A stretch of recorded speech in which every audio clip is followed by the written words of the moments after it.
बुजुर्गों, घरां च बैठी हुई मेरी आवाज़ सुनने वाली मेरी माताओं ते बहनों, इस कृषि प्रधान देश के उज्जवल भविष्य अजीज बच्चों, मैं अपने आप को बड़ा खुशकिस्मत समझदा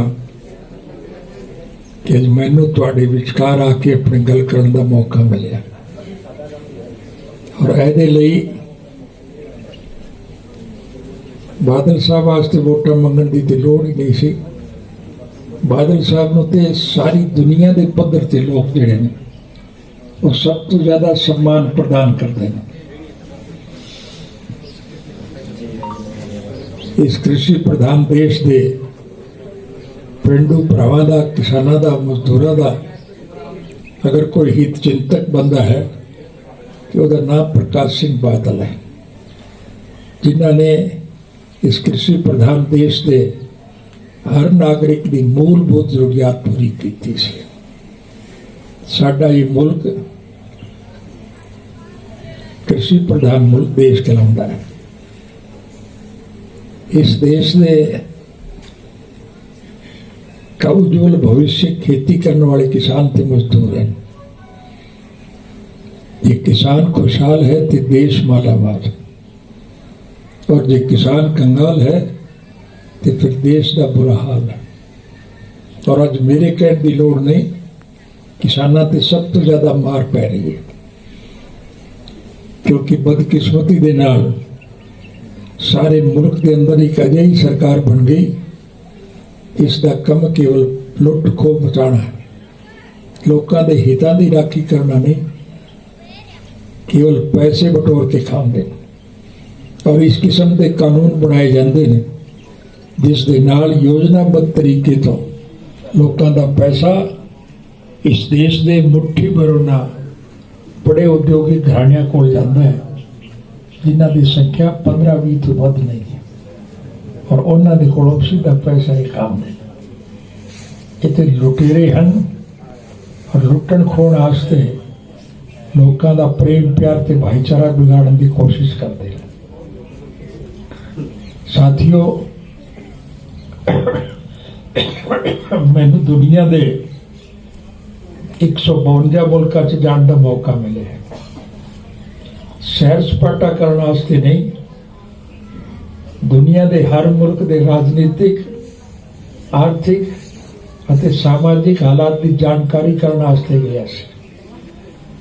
और मैनू सारी दुनिया के पद्धर से जाने के बाद इस गल नूं सुन के बड़ी खुशी हुई कि समूचे विश्व के पद्धर से साडा मुल्क एक अजिहा मुल्क है जिसके आपसी प्रेम प्यार और भाईचारे नूं मिलजुल के सभी लोग मनाते हैं।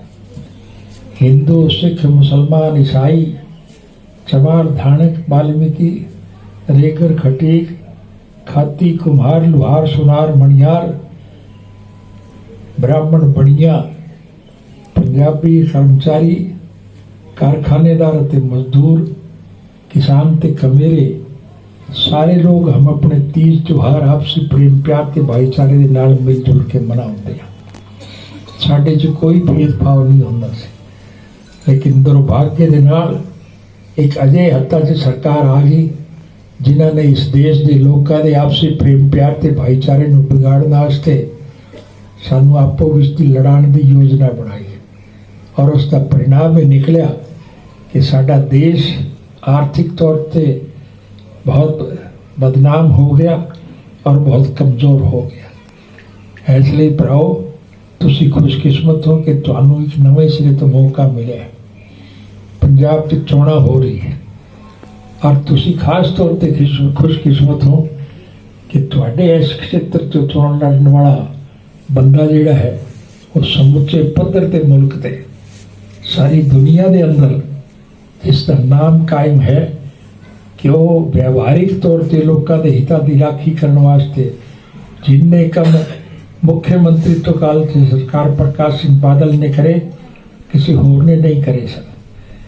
अज 93 साल की उम्र के बावजूद भी वो लोगों के हितों की राखी लई पिंड पिंड पिछ घूमते हैं, लोगों की तकलीफ में समझते हैं और लड़ाई लड़न वास्ते सब तो अगे चलते हैं।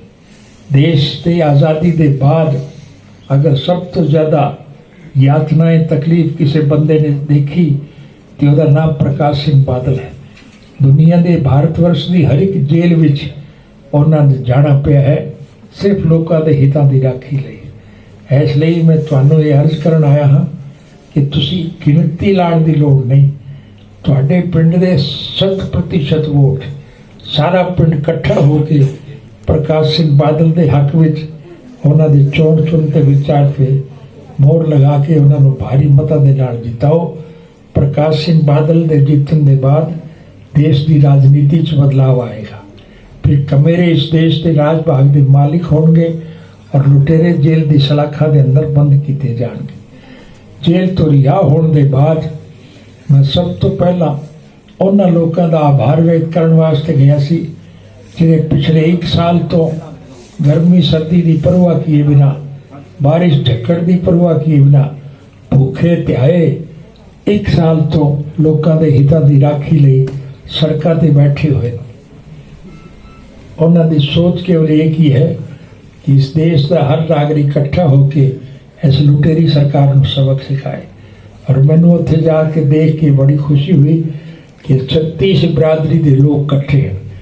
नाम चाहे वह किसान आंदोलन है लेकिन उसके अंदर ब्राह्मण बनिया पंजाबी कारखानेदार मजदूर हिंदू मुस्लिम सिख ईसाई चमार धानक वाल्मीकि रेगर खटीक खाती कुम्हार लुहार मणिहार सुनार सारे दे सारे 36 बिरादरी के लोग इकट्ठे हैं। और उसका एक सुखद परिणाम ये निकलेगा कि इस चुनाव के परिणाम का असर आने वाले चोणों से पेगा जिहड़े सारे देश की लोक सभा के चोण होंगे और उसका असर विश्व के पद्धर पर भी लोगों को मिलेगा। और सारे देश के अंदर वो पुराना भाईचारा अपना फिर तो नवे सिरे तो कायम होगा। और इस कृषि प्रधान देश का किसान और कमेरा इस देश का भाग्य विधाता बनेगा। लोगों के हितों की राखी होगी। इसलिए तुसी खुशकिस्मत हो कि तुहानू एक ऐसा नुमाइंदा मिले है वो कोई चीफ मिनिस्टर के भुखे नहीं। उन्होंने तो अकाल पुरख की वैसे ही कृपा रही है। बादल साहब तो जन्म तो ही चीफ मिनिस्टर रहे, कोई दिक्कत नहीं है उन्होंने। और इस 93 साल की उम्र से भी सिर्फ लोगों के हितों की राखी लई घर घर जाके लोगों के हित का जानकारी हासिल करते हैं। और वो कोई मुख्यमंत्री बनने वास्ते नहीं, तुहाडे हितों की राखी करने वास्ते और तुहानू सारी सुख सुविधाएं प्रदान करने वास्ते चोण लड़ रहे हैं। इसलिए मैं तुहानू अर्ज करना आया हाँ कि ये नहीं देखना कि किन्ने वोटां नाल बादल साहब जितना है। तुहाडे पिंड के समूचे 100% वोट जो हैं वो बादल साहब के पक्ष से पैण ताकि तुहाडा भी मान सम्मान बढ़े। और बादल साहब के फैसले के मुताबिक फिर आने वाली चोणों से समूचे देश के किसान कमेरे 36 बिरादरी के लोग इकट्ठे होकर इस लुटेरी सरकार को सबक सिखाओ। किसान और कमेरे इस देश के राज भाग के मालिक बनन और नवे सिरे तो फिर ये देश कृषि प्रधान देश बने।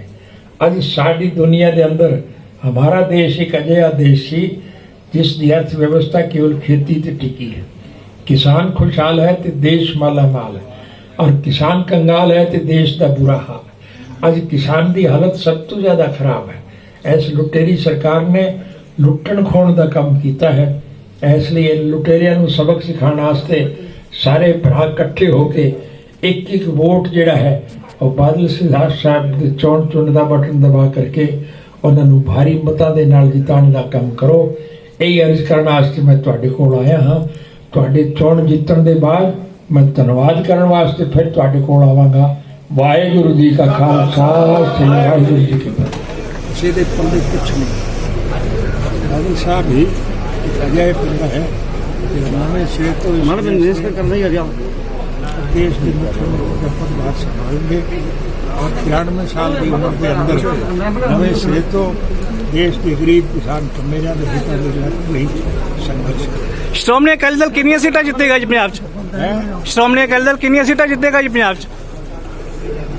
श्रोमणी अकाली दल कितनी सीटां जितेगा जी पंजाब च? जीतूगा 70 सीट। सवाल कितनी जीतने का नहीं है।